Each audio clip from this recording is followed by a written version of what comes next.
down a couple games. Couldn't have been fun for a coach to fingers on the shoes. What was that experience like? Well, I mean, I was here through the whole thing. I mean, I basically just missed the 40 minutes of the game. I was even, communicating at halftime and such. So, yeah, to be honest with you, moving forward, I'm kind of I'm glad. I think it was really good for Brian, B-Mike, and the whole staff. And I don't know. I mean, I think next year I might look at some exhibition stuff where we try to do that. I think it's great for their growth. And the counter was a little bit more nerve-wracking, but against Dixie. But again, I think it was healthy for everybody. You're such a private person when it comes to your personal life. It's Yep. difficult with this to go through something so public. Hey, I mean, as I said before, incredibly remorseful that it happened.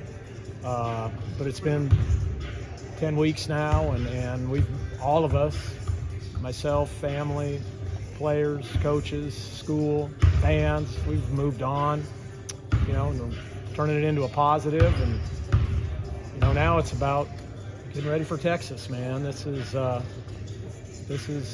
formidable opponent that I can remember us bringing in here. I mean, these guys are old and experienced, and we're really, really good at their other school, and we're not old and we're not experienced except for a couple guys, so it's going to be a huge test.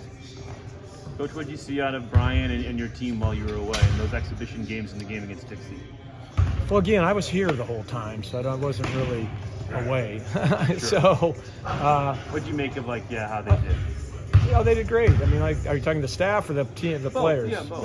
Hey, look, we're very much a work in progress. I think last year we probably could have played an NCAA tournament game on November 1st. I felt like we were probably ready for that. And we played great at coming out of the gates against Kansas, if you remember.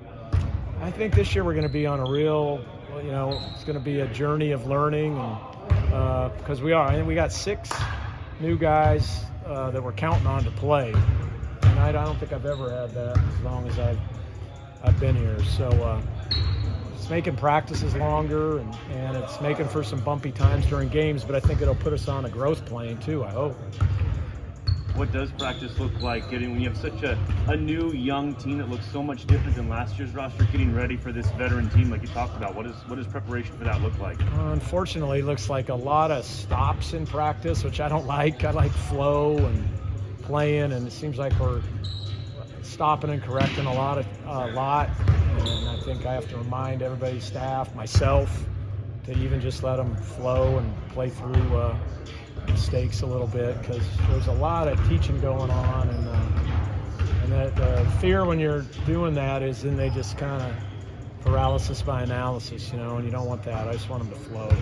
So it's an awesome group, though, man. They're eager to learn. They're easy to coach, and they're getting better. Each of them are getting better in their own way. Of all the things you didn't see in those exhibition games, I know you were watching, and even the first one, was not seeing Joe's first games on the floor maybe the worst of it all? You know what? I got to say, I was taken aback at how emotional Marcy was with that. I mean, to me, it was just, the guy coming in at the end of the game trying to get tacos or whatever. But that's the bad thing about being a coach, I guess. But when I saw and heard how moved Marcy was, it was pretty cool. Pretty cool. He handled it great, and he's been doing a nice job in practice. It's been fun having him around, having both him and AJ. AJ's always helping on the side, so it's been kind of cool. Did you see the crowd reaction when you came into the game? The chants and everything? Yeah, I heard it, and that was pretty special. So, yeah, I mean, I guess it is bad I miss it, but I was able to experience it, Obviously, you've been doing this for a while, but just what is it like coming back and having your first game be such a big game? Yeah, I mean, it's just, I don't know how many I've had now, 800 of these or 750 or something. So we've had so many of these big ones. It just feels like that, It's more about, oh my gosh, I got to get 6 of these newcomers ready for these grown men that are coming in here. I mean, that's been on my mind for quite some time, is just that aspect. Can you talk about the support you've received from your players and the fans the last couple of months and what that's meant to you? I mean, it's been awesome. I mean, they've reached out by, it feels like the millions or whatever, and not just locally, but all my coaching colleagues and stuff. It shows a great group of people I'm around and associated with, and that's been it's been great. I mean, not surprising, but great nonetheless. Has it been fairly easy to tune out to people who have been more critical of the situation and the nature of the suspension or anything like that? It's easy for me because I don't. I got no social media, and I don't really watch news or sports or anything. I just kind of do my own deal. So hear about it once in a while from other people, but I'm not really dialed into that. So yeah, it's been pretty easy. And again, I've just been tried to use it as a kind of a huge jump-off point for positive action, and and positive change, and to make myself better, and then try to help as many other people as I can, so they don't have to go through it. Imagine you weren't too worried about B-Mike taking the game range. No, not at all. Listen, B-Mike is, you know that, Jim. I mean, he's really, really good, and that's why I think, when I took a step back, I think it's really important, and even moving forward, I think to give each of these guys a chance to do that a little bit just for growth. I think I owe it to them because they're, it's like Tommy. I mean, Brian's is invested in every aspect of this program. Recruiting, game planning, scouting, everything, development. So it's good for them to get up and have to call a timeout. And heck, it was even good for B-Mike for the other team to make a little run at him there in the second half. It wasn't probably very comfortable, but it's good for him to feel that. That's no fun. Coach, last year you guys were obviously perfect, but you talked about maybe a lack of rim protection on your team. Yeah. How nice is it to see the difference this year?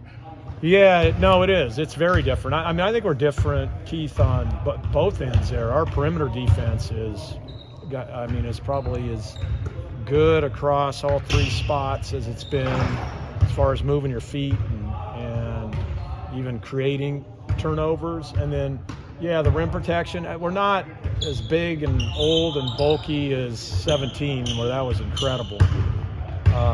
But we're long and it's not just Chet now. I mean, Caden's going to be a force coming down the road, I think. You've had a lot of big names come through, a lot of high-ranked teams come through, especially in America. Where does Texas, by ranking, I think they're the top, but where do they stack up with Michigan State's and Notre Dame's and some of those other ones? Yeah, I think they are at the top at this particular moment in time. It's not just the 7 transfers. I think it's 7 or whatever. It's the 2 returning guards they have that have been there forever. I was just going through their roster. They're all, senior, top 7 seems like they're seniors or fifth-year guys.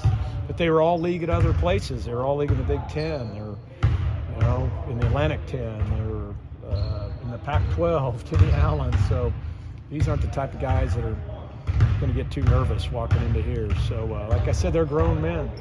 And that's why I'm kind of looking forward to seeing how we handle that. It wasn't really made clear in the statement. Were you suspended without pay for those games that you didn't coach for? I'm not even getting into the whole personal thing. I'm kind of done with all that and just moving on. So I'm just going to talk hoops from here on out. So.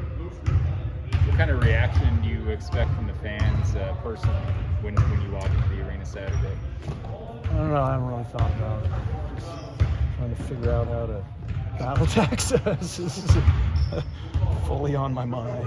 So, truly, I haven't really thought about it. So, and I kind of just get in the zone. I don't really know stuff like that. I would say you saw what Josh endured on the road. Perkins, Josh Heifeld, Perk. Yeah. You're going to probably hear some of that as well, wouldn't you? Again, I'm the best. We have boosters that chide me for sitting right behind our bench and yelling at me, and I don't hear them at all during games. So to me, it's more about getting out there and getting our guys to do the right thing. It kind of turns into a chess match at that point. Just kind of dialing into what we're doing defensively, what we're doing offensively, and our substitutions and all that. I just kind of blocked everything else out. So, but people are welcome to do whatever they need to do. Good by me.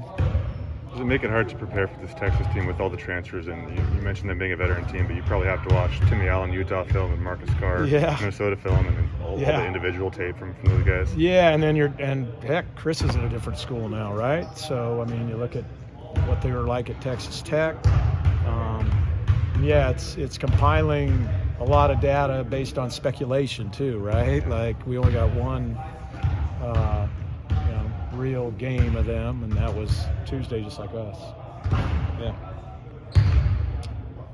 All right, good.